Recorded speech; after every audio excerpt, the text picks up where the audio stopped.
أعوذ بالله من الشيطان الرجيم بسم الله الرحمن الرحیم۔ نماز میں کھنگارنا یا گلا صاف کرنا۔ نماز میں گلا صاف کرنے یا کھنگارنے سے نماز جاتی رہتی ہے جبکہ اس میں کم از کم 2 حروف کی آواز پیدا ہو جائے۔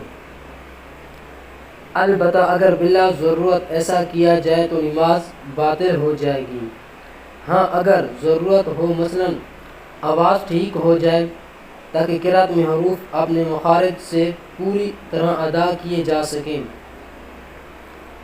آواز صحیح ہو جائے یا امام کو غلطی پر لقمہ دیا جا سکے وغیرہ، تو نماز باطل نہ ہوگی۔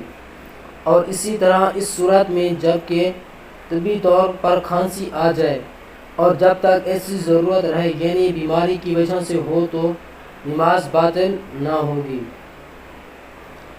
صرف حسن آواز کے لیے کھانسنے سے نماز فاسد نہیں ہوتی، اگرچہ 3 بار یا کم و بیش ہو۔ نماز میں جسم کو مختلف انداز سے بلا عذر حرکت دینا صحیح نہیں ہے، مثلا رکوع کے بعد سیدھے کھڑے نہ ہونا اور دونوں سجدوں کے درمیان اطمینان سے نہ بیٹھنا ترک واجب ہے، اور ایسی نماز کو لٹانا واجب ہے۔ ہاتھوں کو غیر ضروری حرکت دینا اور سجدے کو جاتے ہوئے درمیان میں غیر ضروری توقف کرنا مکروہ ہے۔